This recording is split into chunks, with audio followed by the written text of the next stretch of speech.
આવેલ વિનાશકારી ભૂકંપે હજારોનો જીવ લીધો છે। 7.8ની તીવ્રતાના આવેલા આંચકાને લીધે તુર્કી અને સિરિયાના અનેક શહેરોને ખંડેર બનાવી દીધા છે।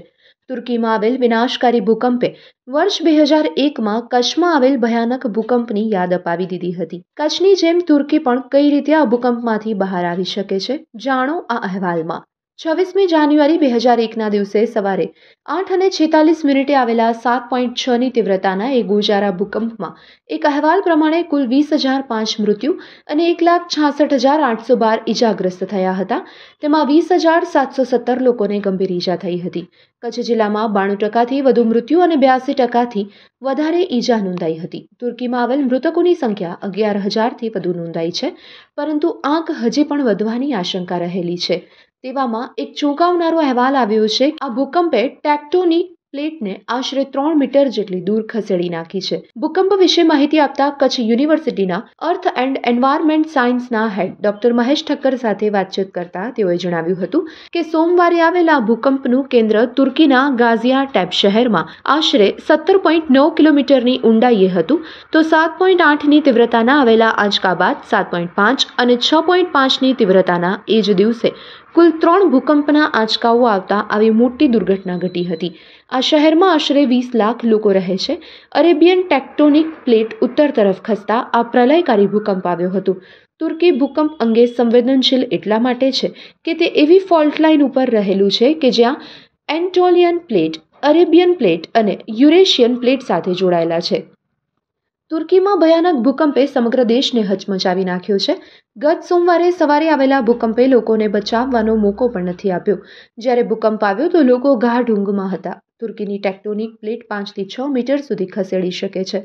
વાસ્તવમાં તુર્કી સહિતના ક્ષેત્રો પૃથ્વી પર ભૂકંપથી સૌથી વધુ શક્યતા ધરાવતા ક્ષેત્રમાં છે અને તેમાં અનેક મુખ્ય ફોલ્ટ લાઇન છે, જેમાં એનાટોલિયન પ્લેટ, અરેબિયન પ્લેટ તથા યુરેશિયાઈ પ્લેટ સાથે આ ફોલ્ટ લાઇન જોડાયેલી છે, જેના કારણે અહીં ભૂકંપ આવવાની શક્યતા વધારે છે। નિષ્ણાતના જણાવ્યા અનુસાર એનાટોલિયન પ્લેટ અને અરેબિયન પ્લેટ વચ્ચે 225 કિલોમીટરની ફોલ્ટ લાઇન તૂટી ગઈ છે। ભૂકંપ બાદની સ્થિતિનો સેટેલાઇટના માધ્યમથી વધુ અભ્યાસ કરાશે, તેની વધુ ચોક્કસ માહિતી મળશે અને ભૂકંપની તીવ્રતા જોતા ટેક્ટોનિક પ્લેટનું શિફ્ટ થવું તર્કસંગત છે।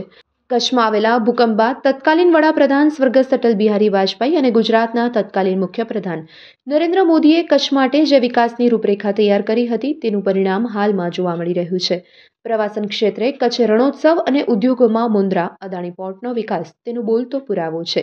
નેપાળ સહિત જ્યાં પણ 2001 પછી ભૂકંપ આવ્યા છે, ત્યાં કચ્છના પુનઃવસન મોડેલને અપનાવાયું છે। આજે કચ્છ 2 લાખ કરોડના મૂડીરોકાણ સાથે વિશ્વમાં ચમકે છે, તો 10 લાખ મેગાવોટ વીજળી ઉત્પાદન થાય છે। બંદરીય પરિવહનમાં કચ્છનો હિસ્સો 30% છે અને કંડલાનું દીનદયાલ પોર્ટ દેશમાં નંબર 1 પોર્ટ છે। આમ હાલ કચ્છ વિકાસના હાઈવે પર પૂરપાટ દોડી રહ્યું છે।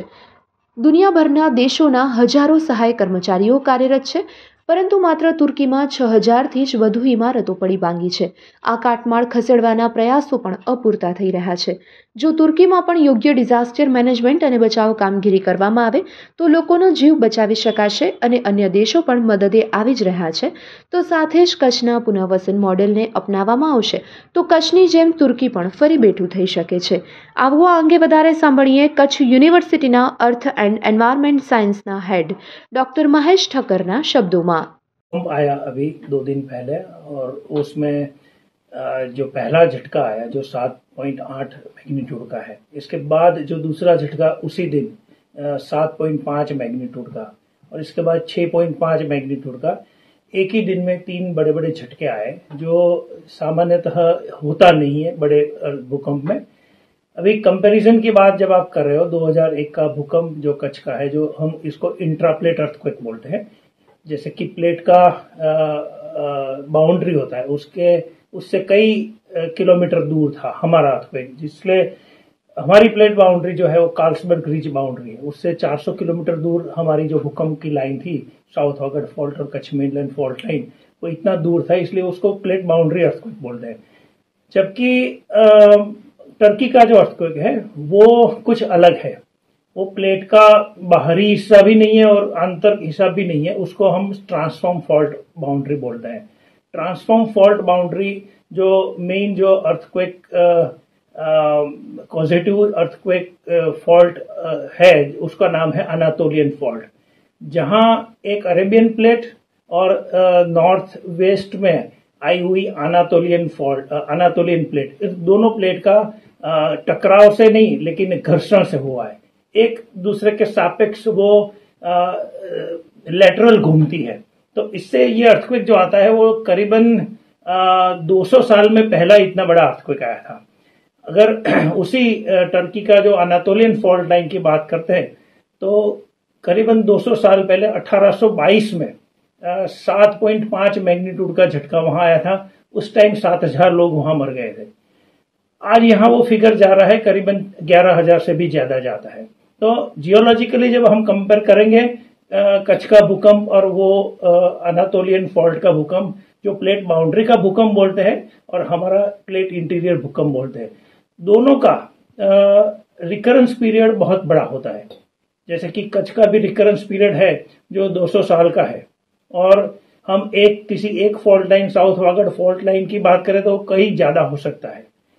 2001 से पहले जो बड़ा भूकंप आया था वो 1819 का था, तो इसलिए हम 200 साल का फासला बोलते हैं। लेकिन इसके बीच में भी 1956 में भी एक अर्थक्वेक आया था जो 45 साल पहले आया था।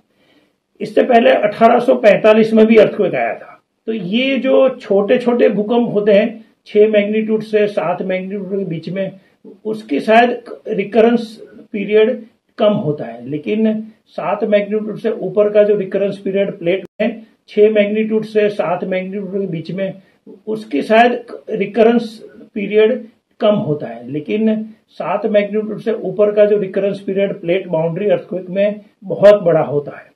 प्लेट बाउंड्री अर्थक्वेक में ज्यादा रिकरेंस पीरियड होता है, जैसे कि हिमालयन अर्थक्वेक्स, फिर अंडमान सुमात्रा अर्थक्वेक जो 9.1 मैग्नीट्यूड का माना जाता है, सबसे हमारे एशिया में पिछले 2 सेंचुरी में सबसे ज्यादा बड़ा अर्थक्वेक आया था।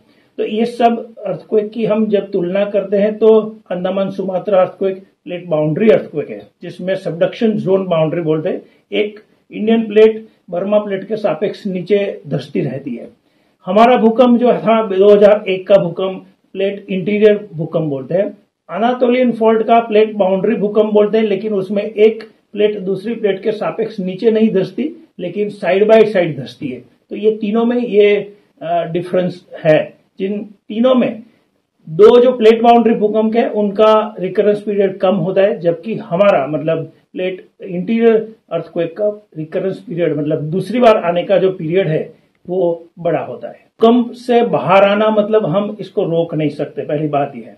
हम उससे बाहर कैसे आए, तो हमारी डिजास्टर की जो टीम होती है और डिजास्टर का जो हमारा मैनेजमेंट एसोसिएशन होता है, उसको हमको स्ट्रॉन्ग करना पड़ेगा। और राइट फ्रॉम द बिगिनिंग कि जैसे कि प्राइमरी स्कूल, सेकेंडरी स्कूल और कॉलेज लेवल में सभी बच्चों को, सभी छात्रों को, सभी सिटीजन को इसी चीज के लिए वाकिफ करना जरूरी है, जो हमारे पास अभी भी इतना स्ट्रांग नहीं है।